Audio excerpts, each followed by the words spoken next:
Le monde a changé. Je le vois dans l'eau, je le sens dans l'air, je le ressens dans la terre. Et dans le monde du travail devenu vivable et désirable. Tout commença quand le bonheur rentable fut inventé. Et que 8 hommes et femmes atypiques que l'on considérait fêlés prirent conscience de leurs responsabilités. Ils s'unirent pour montrer au monde qu'un chemin de collaboration était possible et que l'opposition bonheur et argent n'était pas une fatalité. La constellation des fêlés se mit alors en quête d'écrire une nouvelle page, et à travers leurs histoires répandirent humanité et prospérité. Ils ajoutèrent ainsi chaleur dans le cœur et dans le logis des entrepreneurs, activant la spirale de conscience et de transformation. Ils marquèrent ainsi le début d'un nouvel âge. Ce podcast est le récit de leurs explorations et de leurs épopées. Bonjour et bienvenue dans Happy Podcast, le podcast du bonheur rentable. Je suis Valérie Delande, un producteur d'entrepreneurs fêlés. Fêlés car les fêlures laissent passer la lumière et portent en elles un extraordinaire pouvoir de transformation. Nous sommes toujours en compagnie de Nicolas Brouk, fondateur de la Fondation d'utilité publique E2C, Ensemble en chemin, et de l'association The Synergist. Ce 4e épisode est consacré à la Fondation E2C et relayé du 15 au 21 mars par le Podcaston, un événement caritatif qui permet chaque année à des milliers de podcasts du monde entier de promouvoir les ONG pour cultiver l'altruisme et les valeurs de l'engagement comme solution pragmatique aux défis du XXIe siècle, notamment et principalement à travers les cadeaux numériques. Pour les nouveaux auditeurs, je vous invite à écouter les épisodes précédents sur Happy Podcast. Ils vous permettront de remettre l'aventure de Nicolas dans son contexte.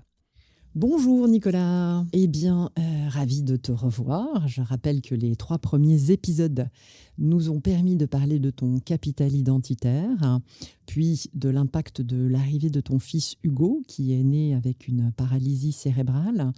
Et puis ensuite, nous avons commencé à cheminer dans le dernier épisode sur ton capital humanitaire, c'est-à-dire ce que tu as fait justement de cette expérience de vie, ce changement qui a été majeur dans ta vie.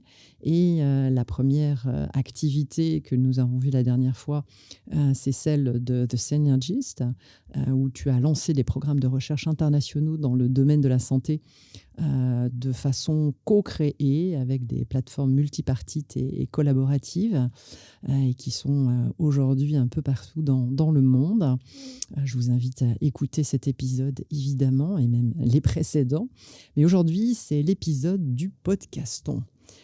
Donc c'est celui que tout le monde attend, celui qui va permettre de promouvoir ton engagement et ta fondation Ensemble en chemin. Et si vous le cherchez effectivement sur le net, c'est E2C.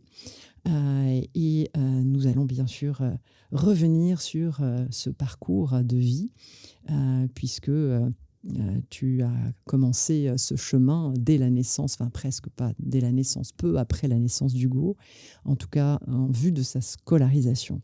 Donc peux-tu nous expliquer, revenir à cette étape de ta vie ?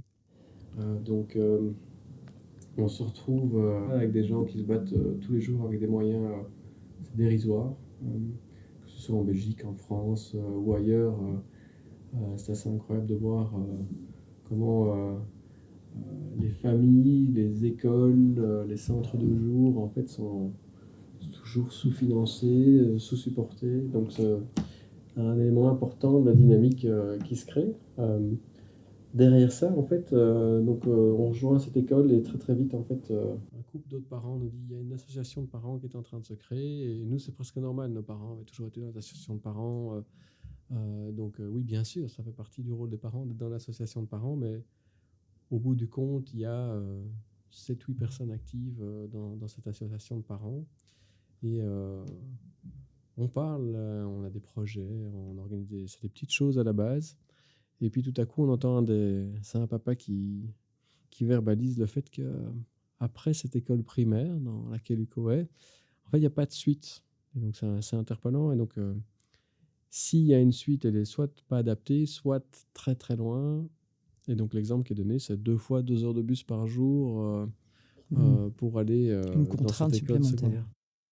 Donc une contrainte supplémentaire. Alors il faut savoir déjà à l'époque, nous, pour déposer et reprendre Hugo dans son jeune âge de cette crèche et de l'école primaire. On le faisait nous en voiture, et donc c'était entre 45 minutes et 1h30 de route par trajet, 2 fois par jour, qu'on se partageait, mon épouse et moi, ou beaucoup d'aide de mes parents quand même aussi, et de nos parents.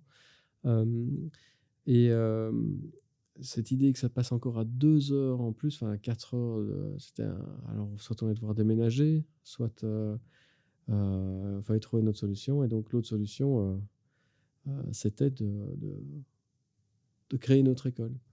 Et j'ai parlé de l'aspect trajet, mais il y avait aussi, avant que j'avance plus, beaucoup d'autres aspects. Le fait que quand on a commencé à en parler avec l'école, après cette fameuse réunion de l'association de parents, les professeurs et le cadre disaient qu'en fait, il y avait des apprentissages qu'ils avaient réussi à faire en primaire, d'être propre, de savoir manger tout seul, qui se perdaient parce qu'il n'y avait plus l'encadrement après. Donc, ce n'est pas seulement le fait de distance, c'est qu'il n'y avait pas d'encadrement adapté aux besoins des jeunes avec un souci d'infirmité motrice cérébrale.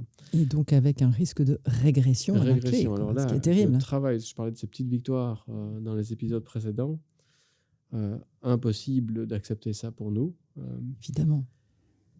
Et donc, que faire on va aider. Donc à la base, on dit on va vous aider. On parle à l'école à créer une école secondaire.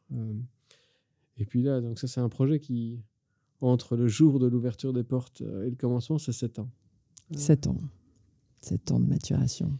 Et les 3-4 premières années, c'est un labyrinthe. On n'avance pas du tout. On va poser des questions et tout ça. Et plus on parle aux gens qui ont en fait des rôles, qui encadrent la création de nouvelles écoles, ce genre de choses, plus on se rend compte qu'en fait, ils ne voient pas ça comme leur rôle de le faire. Donc toujours, il y a quelqu'un qui doit apporter la nouvelle école. Alors que nous, on avait entamé en disant...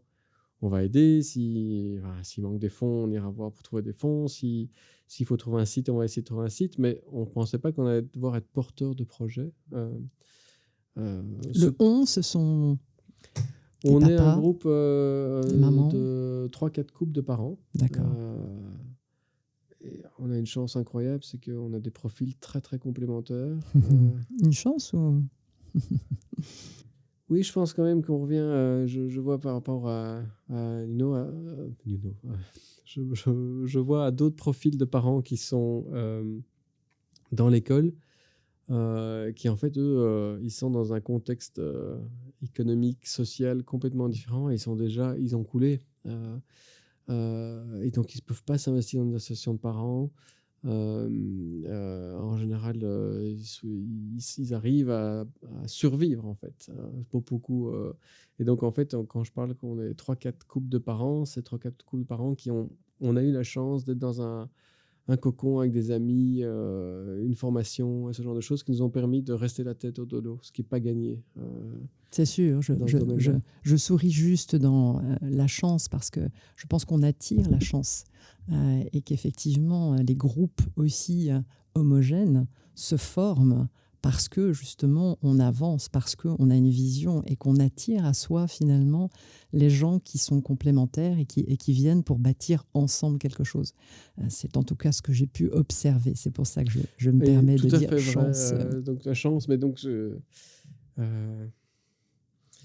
il y a un vrai élément de chance et de chance qu'on arrive à saisir. Exactement. Mais c'est pas donné ça, à tout sûr. le monde, je pense, dans le contexte. On a démarré de contextes personnels qui nous permettaient d'arriver là où on est aussi. Tout à fait. Et donc, il y a un juriste, il y a une juge, il y a un médecin, il y a un scientifique. Et donc, ma femme travaille dans le social. Puis j'arrive avec mon parcours. Du digital et du marketing. Et de la santé. Et de la santé. Mais à ce moment-là, je pense que mon apport dans le groupe, c'est le côté entrepreneuriat. Et donc, je pense que ça a été de remettre l'énergie, de relancer la dynamique de ce côté entrepreneur, je pense, qui a servi le groupe. Et puis... on avance. Alors après, il y a un papa qui était plus il a travaillé dans le domaine public à la région de Bruxelles, donc il connaissait un peu plus les rouages, on posait les questions via lui, et ainsi de suite. Mais toujours assez soudés comme groupe. On avait tous les mêmes enjeux, hein. C'était des enjeux assez importants. Et donc, notamment, il y avait une date d'échéance pour Mano, qui était le premier qui allait quitter l'école primaire.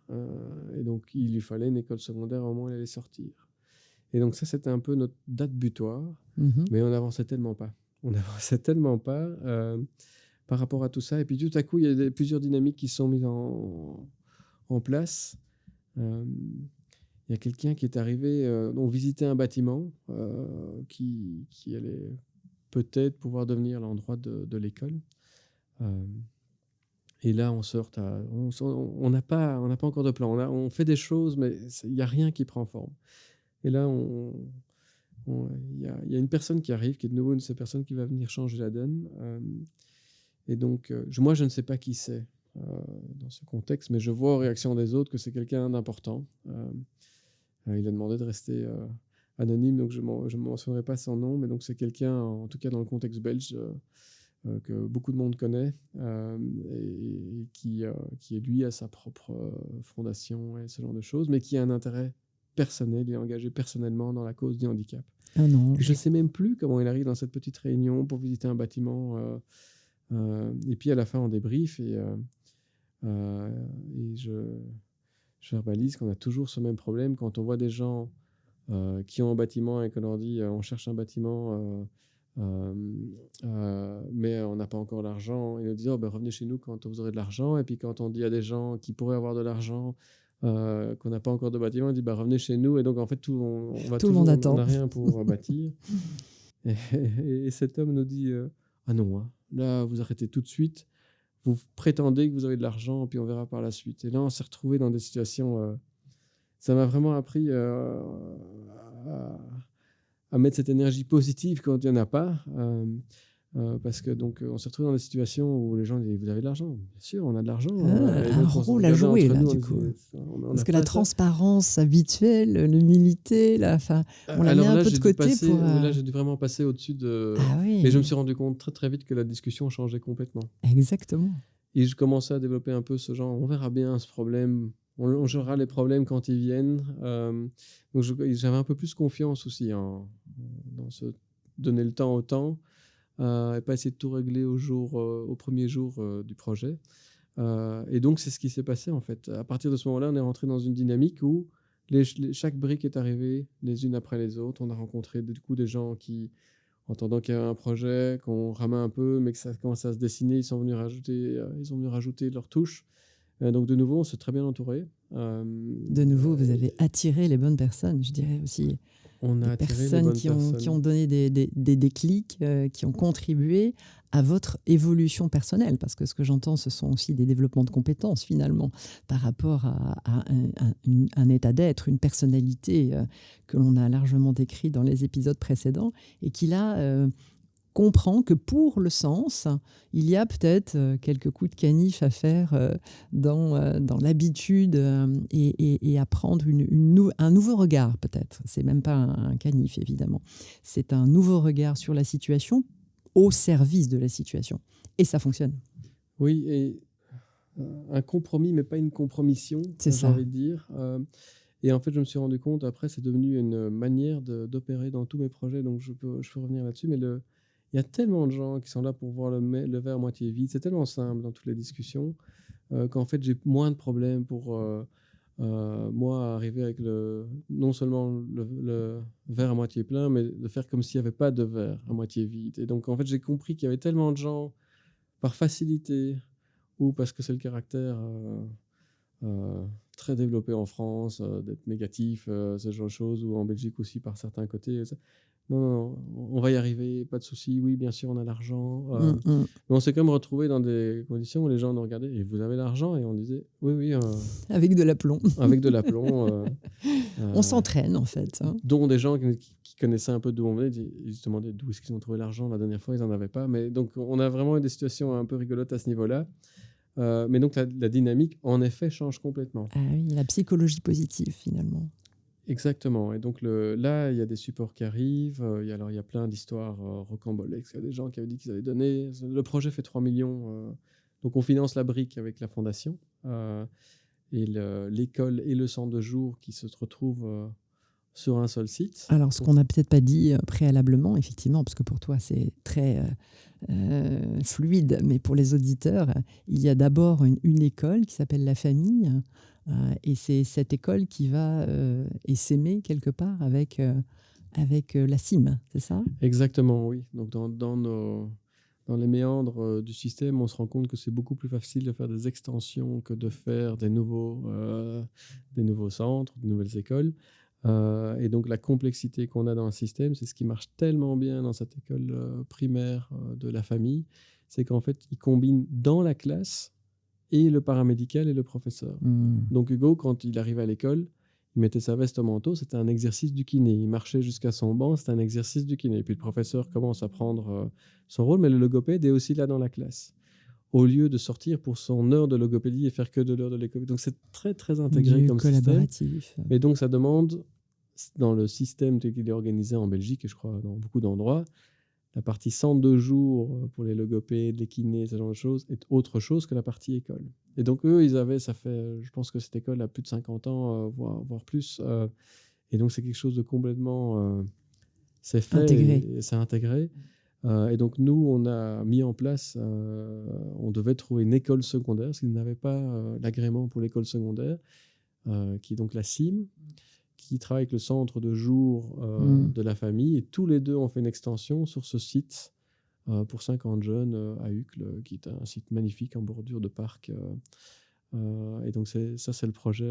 Donc, ça fait 5-6 ans maintenant que l'école existe et que donc il y a 50 jeunes qui peuvent bénéficier d'un encadrement adapté à une distance acceptable et dans un environnement merveilleux de nature, de bois, construit avec les bons matériaux. Donc, on y met en plus toute la beauté et la qualité. Complètement. Et là, on rencontre une équipe d'architectes d'AS 229 qui est fantastique. L'entrepreneur aussi qui a joué le jeu. Alors, c'est tous des secteurs où on n'attend pas nécessairement ce côté... de la compassion. Et en fait, ils ont tous joué le jeu. Donc, c'est assez étonnant de voir quand la dynamique se met en place, parce que dans les premiers qui nous ont rejoints, c'est des gens qui venaient de ce secteur-là, donc ils connaissaient les bonnes personnes dans ce secteur, ils nous ont mis en contact. Et donc, pour finir, il y a une communauté d'au moins 100 personnes qui a joué le jeu, qui a fait l'effort extra pour qu'on arrive à boucler ce projet avec la petite histoire. Donc, c'est quand même un bâtiment de 1500 mètres carrés. Et il y a des négociations et tout ça. Et puis, il y a Mano qui doit commencer le 1er septembre de cette année.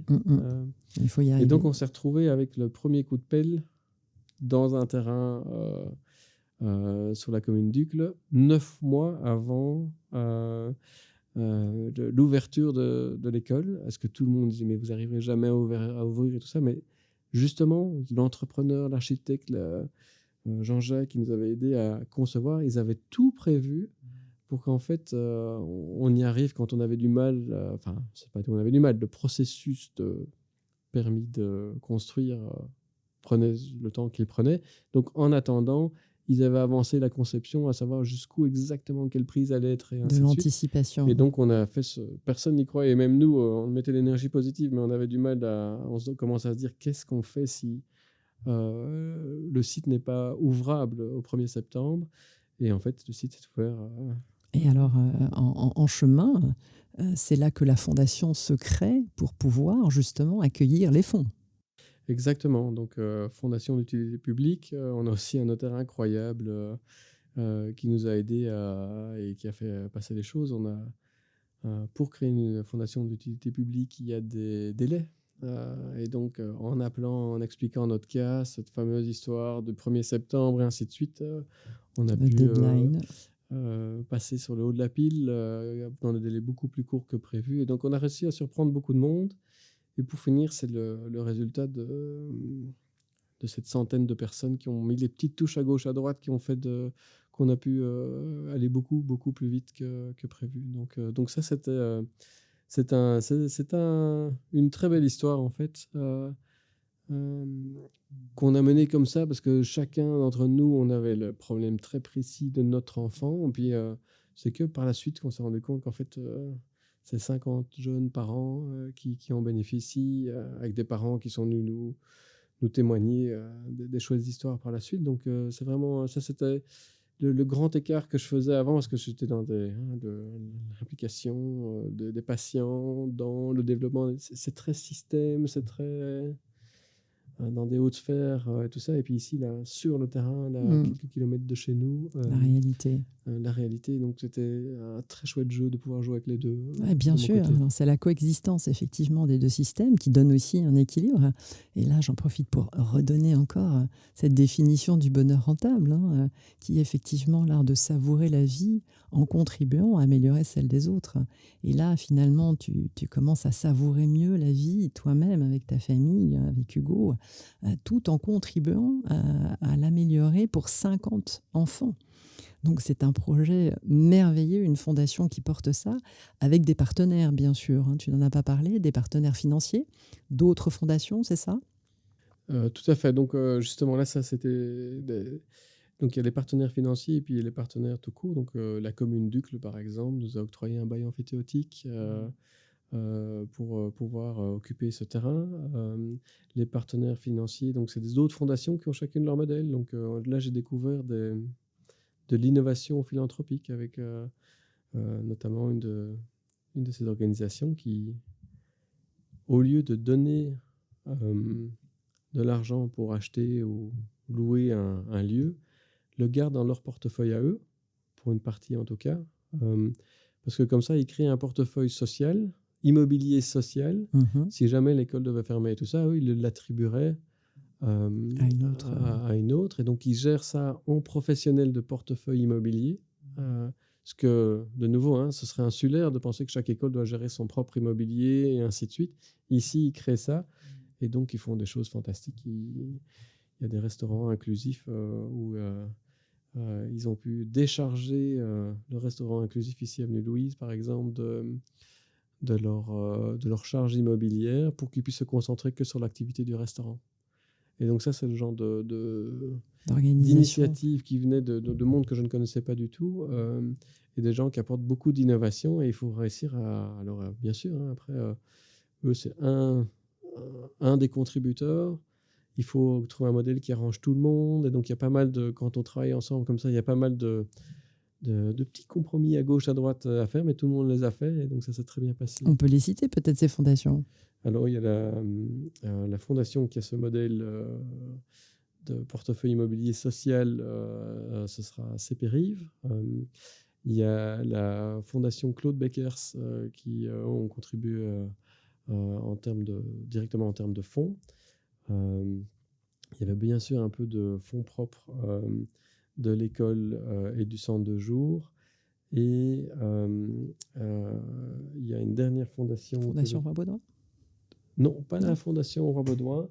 On travaille avec eux pour l'exemple, enfin pour donner il y a un mot qui m'échappe, que je cherche, fiscal, l'exemption fiscale, la déduction fiscale. Donc on travaille avec eux et donc c'est des partenaires, mais ils n'ont pas mis de fonds directement. D'accord. Eux, ils ont un système justement de récupération pour donner l'élément de fiscalité pour les donateurs. Oui.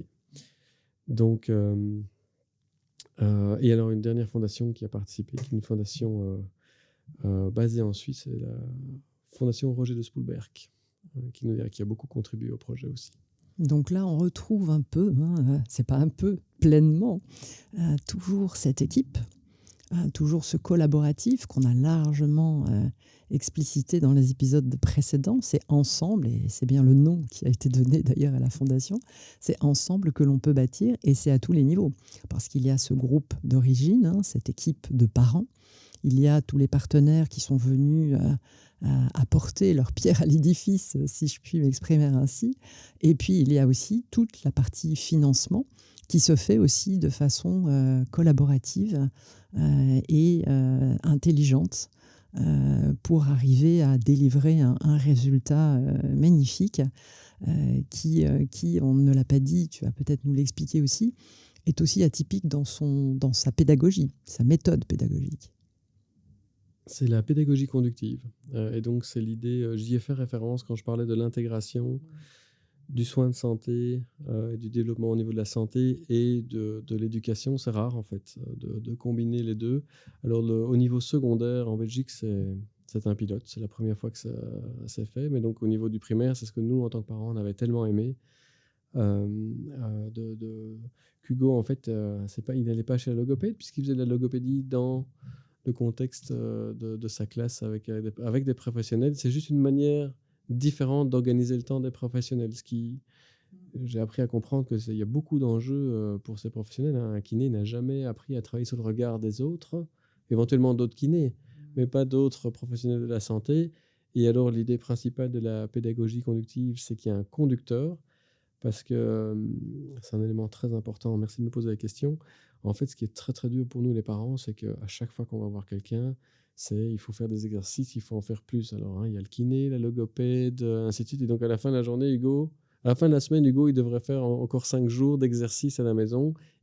Et donc, nous, on se retrouve toujours à faire des choix. On a le temps de faire ça, pas ça, et ainsi de suite. Quand il y a un conducteur qui est une des personnes, que ce soit le professeur ou un paramédical qui est dans la classe, il y en a toujours pour chaque enfant. C'est des classes de 8-9 enfants. Pour chaque enfant, il y a un conducteur qui est défini et qui lui aide à définir. Alors, pour Hugo, en ce moment, à stage-ci, on va prioriser la marche. Personnalisation. Ça ne veut pas dire qu'on arrête le reste, mais on donne. Et donc, ça, c'est des professionnels qui voient des jeunes, des enfants comme ça toute l'année, qui prennent ce genre de petites décisions qui, sinon, sont laissées toujours sur les épaules des parents, qui ont toujours l'impression de mal faire parce qu'ils ne savent pas tout faire. Et donc ça, c'est un élément clé de la pédagogie conductive avec des gens qui travaillent. Ça, c'est les gens dont je parlais dans l'épisode précédent, qui s'investissent, qui développent cette méthode, qui vont chercher... à la base, ça s'appelle la méthode Peto. Et c'est une méthode qui vient de l'Est et qui a été très critiquée parce qu'en fait, elle était jugée dans son contexte de l'Est. Quand on allait faire une visite, on avait le côté froid et martial de l'Est. Mais en fait, quand on regarde la méthode et qu'on l'applique dans notre environnement ici, ça marche très, très bien. On était vraiment très, très contents. Et là, au niveau de l'école secondaire, c'est un projet qui se met toujours en place. Ça fait 5-6 ans et 2 institutions qui apprennent à travailler et tout ça. Donc, voilà, je pense que dans le futur, ça va être encore mieux adapté au secondaire parce qu'on parle c'est plus des enfants, c'est des jeunes. Donc, leurs besoins, leurs attentes et leurs ambitions sont complètement différentes, mais c'est en train de se mettre en place étape par étape. Et oui, et c'est une pédagogie qui plus est, qui apporte du bonheur, qui donne le sourire, parce que chacun voit finalement ce qu'il apporte à l'enfant, voit aussi sa part de contribution par rapport aux autres. Et donc chacun est finalement valorisé. Et j'imagine que l'enfant peut comme ça beaucoup plus accepter aussi tout ce qui lui arrive. Parce qu'on est sur un terrain de jeu. Et certainement aussi avec beaucoup de ludique, justement, qui permet de faire passer les choses plus facilement que, comme tu le disais, si on est à la maison et qu'on doit faire 5 exercices de plus, là, tout roule et le bonheur est à tous les étages. Exactement, avec en effet une expérience. On n'est plus des médecins ou des apprentis médecins parce qu'on doit prendre des décisions dont on n'a pas les compétences. On peut rester parent, beaucoup plus en tout cas que dans le avant la pédagogie conductive où on était vraiment confronté à des choses, on ne savait rien. Tout le monde y va. Les plus éloquents, en fait, gagnaient parce qu'on suivait un peu ce qu'ils disaient. Mais donc ici, on a quelque chose de beaucoup plus structuré qui décharge un poids que... Étant donné que tous ces professionnels sont là, c'est pas normal que ce soit eux qui nous mettent ce poids sur nos épaules. Donc voilà, ça se passe beaucoup mieux depuis que c'est comme ça. Et en effet, mes 2 enfants sont des enfants solaires. Donc c'est très enrichissant pour finir comme expérience. Il y a bien sûr toutes les contraintes qui vont avec, mais il y a toujours j'ai un peu du mal à te dire ça. Parce que, mais pour Hugo aussi, Hugo est solaire. Il sait très bien qu'il a un handicap, mais il vit très bien avec. Donc en tout cas, jusqu'à présent, il a 16 ans et il vit très bien avec. Et Léa, elle a appris aussi à vivre avec, mais du coup, je pense qu'elle est beaucoup plus mature que d'autres jeunes de son âge. Elle a appris beaucoup de choses. Elle a aussi quelque chose de très, très riche dans son bagage déjà maintenant. Ça, c'est clair. Les fêlures sont là depuis le début et elles ont été... Intégrer, on va dire, j'allais dire maîtriser, mais certainement pas, mais intégrer dans la vie, en fait. Ici, maintenant, et on vit avec ça, et il y en a d'autres en plus. Donc, réunir aussi tous ces enfants, parce qu'il y a souvent aussi cette question lorsque l'on handicap, du retour dans la filière classique ou du maintien dans des filières spécifiques. C'est une question qui se pose aussi aux parents de temps en temps. Est-ce que c'est quelque chose qui s'est passé pour toi? Complètement. Déjà, décider d'aller vers l'enseignement spécialisé ou la crèche, on a eu du mal à prendre cette décision-là. Et puis en fait, on a tout de suite compris que c'était beaucoup mieux une fois qu'on y était. C'était ce que Hugo avait besoin. Et donc, les progrès qu'il a fait à ce moment-là étaient... il y a une accélération incroyable dès le départ. Du coup, on a pu tellement challenger la filière par la suite, parce qu'on était très content du système dans lequel il est. Maintenant, il a ses 16 ans et on commence à parler de son projet de vie. C'est peut-être un peu la suite du travail de la fondation E2C ou Ensemble en chemin maintenant. Ils peuvent rester dans cette école jusqu'à 21 ans en plus. Et donc, à Une la nouvelle sortie, échéance. embouteillage total, avec très peu de solutions en fait. Parce que même quand l'école travaille avec eux sur des projets, combien de projets réels il y a dehors pour eux. On travaille maintenant sur un centre de jour de la continuité d'un centre de jour pour adultes et un centre d'accompagnement. Dans ce contexte-ci, le centre d'accompagnement, c'est aider à l'intégration. Donc ils ont un point de chute, mais c'est pas ça qui est important. C'est que les personnes de ce centre d'accompagnement peuvent faire le pont avec des employeurs potentiels, avec les activités autres emplois potentiellement, justement pour que ces jeunes devenus adultes puissent avoir un rôle où ils ont une raison d'être, ils se sentent valorisés et ils ne sont pas parqués, pour reprendre un de mes grands partenaires dans ce projet, c'est Fabien, il dit pour faire du Playmobil. Parce que, C'est ça. donc ça, c'est un enjeu très très important. Alors on se retrouve dans un contexte économique où on se rend compte que les subsides sont en train de fondre. La Belgique, qui est déjà pointée du doigt pour ses infrastructures, même si des choses comme la pédagogie conductive sont des choses qui vont attirer des gens qui viennent d'autres pays à cause du bénéfice que ça apporte. Mais là, on est confronté à une situation où on va devoir être très très créatif dans la manière dont on va financer ça sur le long terme. Ouais. On nous dit entre les lignes, vous pouvez faire toutes les demandes que vous voulez, il n'y aura plus de subsides publics pour les nouvelles infrastructures. Donc là, on va devoir trouver un système où ce qui nous arrange dans notre philosophie du projet, mais qui rend le projet quand même plus complexe, ce sera intégré à une activité économique, donc une salle de sport et ce genre de choses, un bar social et ce genre de choses, qui pourra payer les frais de fonctionnement d'un centre de jour et d'un centre d'accompagnement. Donc voilà, on est sur cette voie-là, et ça, c'est la suite du projet. C'est la suite. On a aussi un bâtiment à construire là, avec la coquette enveloppe de 7 millions à trouver. Un nouveau défi. Un nouveau défi. Et peut-être justement une nouvelle façon de le financer, puisque strate après strate, les idées et l'innovation se développent. Moi, je crois très fort au modèle tripartite. C'est un peu ce qui s'est passé.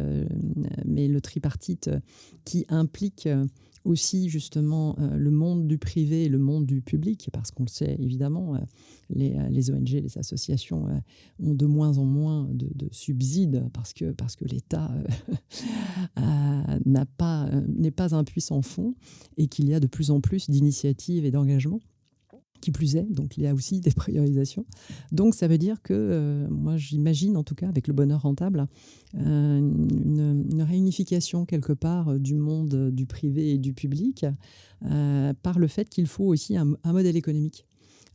Et que lorsqu'on greffe un modèle économique, effectivement, dans une activité qui est totalement philanthropique, en tout cas qui évidemment n'a pas d'intention de profit, et au contraire qui est là pour apporter quelque chose à la société, eh bien, on parvient à mettre un équilibre et un nouveau modèle en place.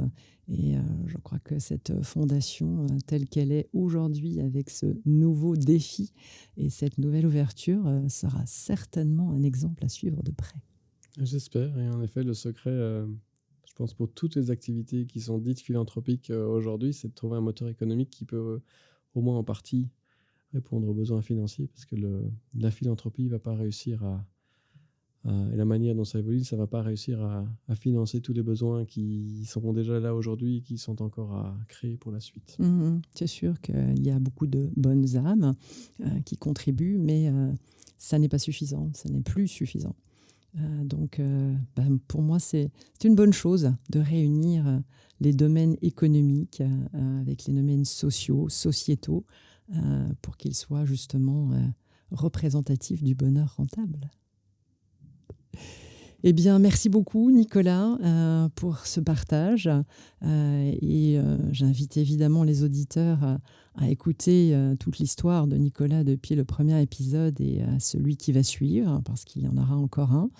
Et il y aura même une émission complète si vous avez envie d'y consacrer le temps nécessaire, car le temps est important.